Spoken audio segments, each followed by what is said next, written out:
안녕하십니까. 부동산 관련 이슈 및 사건 사고들에 대해 썰을 풀어보는 코너 별꼬리당의 직정불가 인사드립니다. 이 코너는 오늘이 처음인데요. 반응이 좋기를 기대를 하긴 하는데 안되면 뭐 접으면 되니까 안되면 뭐 접으면 되고 어쨌든 부담없이 한번 진행해 보도록 하겠습니다.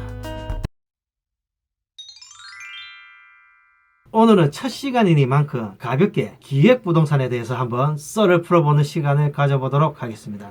부동산에 대해서 관심이 없으신 분들도 이 기획부동산에 대해서는 한 번쯤은 들어보셨을 텐데요. 기획의 사전적 의미를 한번 보면요. 어떤 대상에 대해 그 대상의 변화를 가져올 목적을 확인하고 그 목적을 성취하는 데에 가장 적합한 행동을 설계하는 것을 의미한다. 정말 좋은 말이긴 한데 그 설계가 나쁜 의미로 쓰여서 문제겠죠. 예전에 보이스피싱 회사에서 기획부동산 사무실에 우연찮게 영업전화를 했다 땅을 샀다는 그런 일화가 있습니다.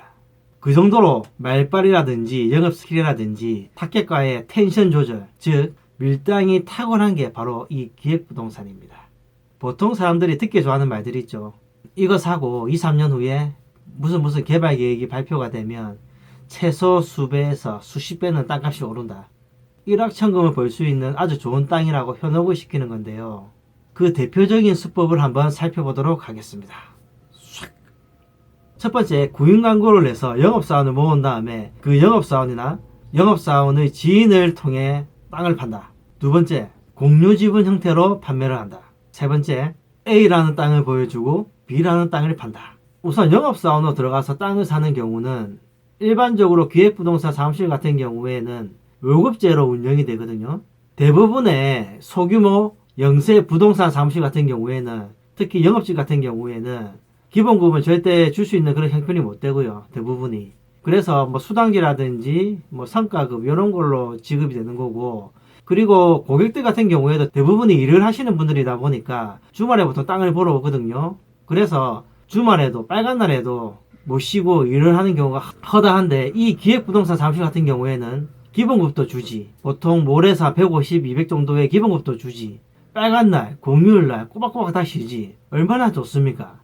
그런데 일단 여기서 일을 하게 되면 천부적인 영업 능력으로 땅을 팔든지 아니면 지인들을 섭외해서 땅을 팔든지 그것도 안 되면 본인이 땅을 사야 됩니다. 그게 아니면 잘리는 거죠. 지인이나 형님, 오빠, 동생, 부모님한테 땅을 판다고 해서 이 사람들을 몰상식한 사람들이라고 욕할 수도 있겠지만 실상은 욕하기도 좀 애매한 게 이분들도 사실 그 땅이 정말 좋은 땅인 줄 알고 파는 경우가 대부분이거든요. 무슨 말이냐? 기획부동산에서 영업사원들을 모집할 때 이 영업사원의 학력이라든지 경력을 보지 않습니다. 이 사람들이 가장 선호하는 인재상은 사회초년생이거나 아니면 전업주부 같이 사회 물정이 어두운 사람들, 사회 경험이 별로 없는 분들, 이런 분들이 기획부동산 영업사원의 바람직한 인재상인 거죠. 어쨌든 이런 분들을 모아서 교육을 시키는 거죠.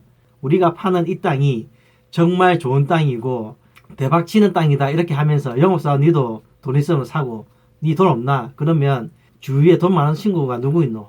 돈 많은 이거 살만한 여력이 되는 사람들이 누가 있노? 한번 전화해봐라. 이런 식으로 작업에 들어가는 거죠. 결국 그렇게 해서 땅을 판 다음에 욕이나 법적 책임은 다 영업사원이 뒤집어 쓰는 거죠. 정말 안타깝지만 이게 현실입니다. 그리고 다음으로 공유지분으로 땅을 산 경우는 뭐 토지를 분할하면 되지라고 생각하시는 분들도 계시겠죠. 그렇지만 또 곰곰이 디테일하게 좀 들어가 보면 땅을 분할해서 판다는 것도 굉장히 좀 쉽지 않습니다. 왜냐하면 땅을 분할하게 되면 그 중에서 분할된 토지들 중에서도 좋은 땅이 있고 안 좋은 땅이 있을 거잖아요. 어떤 경우는 뭐 맹지가 되는 경우도 있을 거고 어떤 경우는 도로를 무는 경우도 있을 거고 분할을 잘해서 전부 다 도로를 접하고 있다 하더라도 땅 모양이 또 제각각 틀릴 수도 있기 때문에 사실 협의하는 게 굉장히 쉽지가 않습니다. 그리고 이런 기획을 통해서 땅을 산 경우에는 한 필지에 공유자가 몇 명 안 되는 경우도 있지만 많은 경우에는 수십 명에서 수백 명이 되는 경우도 있거든요. 뭐 이 정도면 거의 뭐 웬만한 기업들 뭐 주주총회 아닙니까? 이런 분들이 모여가지고 과연 협의가 잘 되겠습니까? 그죠? 어쨌든 이런 경우에는 소송을 통해서 지분 분할을 하든지 그게 아니면 통으로 매각을 한 다음에 지분대로 금액을 나눠 가지든지 뭐 이런 방법밖에 없는 것 같습니다. 그리고 다음으로 고객하고 같이 임장활동을 나가서 A라는 땅을 보여주고 B를 파는 경우, 이런 경우도 흔한 경우죠. 고객들, 타겟 때 대부분이 땅을 사본 경험이 거의 없기 때문에 사실 임장활동은 나가도 이 땅이 이 땅인지 이 땅이 그 땅이고 그 땅이 저 땅인지 잘 몰라요. 봐도 땅에 지원 편말이 박혀 있는 것도 아니고 경계가 표시가 안 된 땅도 굉장히 많거든요. 그러다 보니까 뭐 A 땅을 B 땅이라 해도 모르고 B 땅을 C 땅이라 해도 모르는 거예요. 사실 더군다나 토지계획위원이라든지 토지대장 같은 그런 공적 서류들조차 제대로 보여주지 않고 말로써 혼을 쏙 빼놓으니까 그냥 막 당하는 거죠. 아니 그걸 왜 당해? 서류 보여달라 하고 지적도나 임야도 같은 경우에 땅 모양 보고 찾아보면 되지 라고 하실 수도 있겠지만 막상 겪어보면 분위기상 모르는 거에 또 계속 물어보기도 이상하고 또 옆에서 계속 붙어가지고 뭐 믿고 살면 된다고 계속 이렇게 얘기를 하는데 그걸 또 계속 이렇게 보여달라고 하는 것도 좀 분위기가 좀 이상해지거든요. 그게 그래서 막 그냥 뭐 별일 있겠나. 그리고 뭐 대부분이 영업사원 본인이라든지 아니면 영업사원의 지인들 같은 경우가 많기 때문에 이런 분들은 그냥 영업사원을 믿고 그렇게 사는 경우인 거죠. 안타깝지만 이게 뭐 현실인 거죠. 어쨌든 정리를 해보자면 기획부동산의 주 타겟은 사회초년생이나 사회 경험이 부족하신 분들, 그런 분들이 주 타겟이고 그분들의 지인들을 이용하기 때문에 쉽게 속아 넘어가는 거고 10명을 찍어서 1명이 걸리면 그러면 나눈 장사 아닙니까?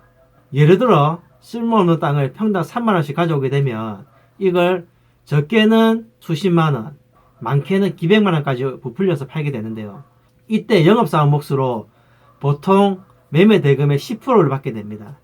1억을 팔게 되면 1000만원이고 2억을 팔게 되면 2천만원이 되는 거죠. 이러다 보니 3, 4개월에 한 건, 심지어 뭐 6개월에 한 건씩만 해도 웬만한 대기업 연봉은 뭐 넘어서게 되는 거죠. 그리고 이러한 기획부동산이 사라지지 않고 기승을 부리는 이유가 곰곰이 한번 생각을 해보면 일단 처벌이 미미하고 예를 들어서 피해 금액이 5억이 넘어가도 뭐 징역 살아봐야 3년 정도밖에 안 되거든요. 그러니까 뭐 한 수십억 해먹고 뭐 걸리면 몇 년 살다 오면 되지. 뭐 아마 이런 마인드가 아닌가 싶습니다. 더군다나 사기죄가 성립을 하려면 구체적인 사기 내용이 그 계약서에 명시가 되어 있어야 되는데 예를 들면 여기에 뭐 이 땅에 뭐 도로가 생긴다든지 뭐 재개발 재건축을 한다든지 뭐 대량의 뭐 신도시가 들어온다든지 그것도 아니면 뭐 공단이 생긴다든지 이런 식의 내용이 명시가 되어 있어야 되는데 기획부동산 사람들이 뭐 바보도 아니고 명시해 놓을 리가 없겠죠. 그냥 말로써 이빨로써 타겟을 현혹을 시키는 거죠. 그리고 사기 공소시효가 10년이거든요. 땅을 사는 입장에서도 이게 뭐 짧으면 1, 2년, 길면 몇 년간 묵혀둬야 땅값이 오른다고 그렇게 다들 생각하고 있기 때문에 몇 년 동안은 잠잠하거든요. 그렇게 몇 년이 지나가지고 이게 개발이 안 되고 아무 소식도 없고 이러면 그때부터 눈치를 채고 사기나 고소로 이제 소송을 하려고 해도 이미 그 기획부동산은 뿅 하고 사라지고 없는 거죠. 매매 계약서에 뭐 그런 이제 당사자 간에 계약을 해야 되니까 그런 기획부동산에 인적사항이 남아있지 않겠느냐, 조사하면 다 잡지 않겠느냐, 뭐 그렇게 생각하시는 분도 계시겠지만 굉장히 또 치밀한 게 본인들 명의로 또 계약도 잘 안 해요. 근처에 인근에 그 영업이 잘 안 되는 부동산 사무실이 있죠. 그런 데 가가지고 몇십만 원 줄 테니까 기장 좀 해달라고, 계약서 좀 대신 써달라고 그렇게 꼬시는 거죠. 사실 부동산 중개 사무실 입장에서도 보면 경쟁이 워낙 치열하고 진짜 돈 못 버는 데는 진짜 못 벌거든요. 망하는데 막 쓰러져 가는데 막 그런 데 천지입니다. 그런 사람들한테, 그런 분들한테 50만 원은 정말 가뭄의 단비가 될 수가 있거든요. 그래서 어쩔 수 없이 하는 경우도 있고, 그리고 대부분의 부동산 사무실 같은 경우에는 아파트 집 계약만 해봤지 땅 같은 경우는 안 해본 경우가 태반이거든요. 그러니까 잘 몰라요. 사실 무슨 서류가 필요한지 뭘 확인해야 되는지도 잘 모르는 경우가 많거든요. 그래서 이런 분들도 같이 타켓이 되어서 계약서 작성을 하고 몇 년 뒤 사건이 터지면 이 부동산 사무실 공인중개사분이 덤탱이를 쓰는 거죠. 자, 그럼 이런 기획부동산을 피해가는 방법은 뭘까? 어떻게 하면 안 걸릴까? 사실 다니는 회사에서 나한테 땅을 사라고 하면 그 자체가 좀 이상한 거 알겠습니까? 그럴 경우에는 과감하게 그만둬야겠죠. 생활비 벌러 갔다가 빚더미에 나앉을 수 있지 않겠습니까? 혹대로 갔다가 혹 붙이는 격이죠 뭐. 그리고 이런 상담을 받으면 그분들이 얘기하는 지원을 일단 받아서 그 자리를 벗어나서 내가 이성적인 생각으로 이성적인 판단으로 그 지번이 정말 그런 개발 호재가 있는지, 좋은 땅인지, 개발이 가능한 땅인지 확인을 할 시간적 여유가 있어야 되는데, 그 자리를 일단 벗어나려고 하면, 아, 이 땅 지금 많은 사람들이 보러 갔고 좀 있으면 계약하러 사람들이 올 거다. 그냥 가면 이 땅 놓친다. 그러니까 일단 가계약금이라도 돈을 걸고 가라. 이런 식으로 설득을 하거든요. 이럴 때 과감하게 뿌리치고 나야 되는데, 진짜 내가 그냥 가서 이 땅 놓치면 어쩌지? 진짜 어쩌지? 그냥 뭐 돈 좀 입금할까? 어쩌지? 이렇게 걱정이 되기도 할 건데, 이건 여러분들의 착각일 뿐입니다. 그것도 완벽한 착각입니다. 완벽한. 여러분 지금까지 살아오시면서 운이 얼마나 좋았는지 모르겠는데 생각을 한번 해보십시오. 수배에서 수십 배의 수익을 줄 땅이 과연 나한테 살 기회를 줄까요? 내가 사고 싶다고 사지겠습니까? 나한테 기회가 올까요? 진짜로? 정말? 절대 착각입니다.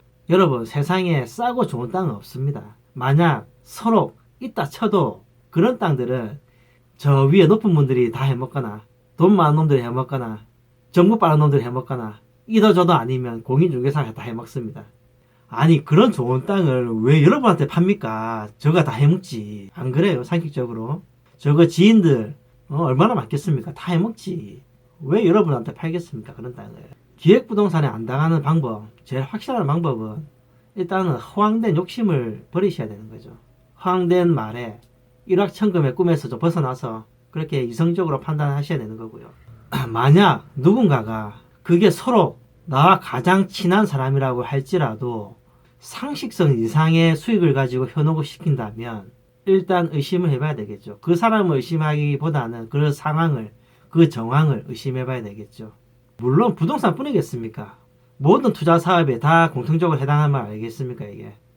어쨌든 오늘 이 영상을 보신 분들은 더 이상 기획에 당하지 않는 현명한 분들이 되리라 믿어 의심치 않겠습니다. 오늘 준비한 내용은 여기까지고요. 지금까지 별꼬리 땅의 측정 불가였습니다. 감사합니다.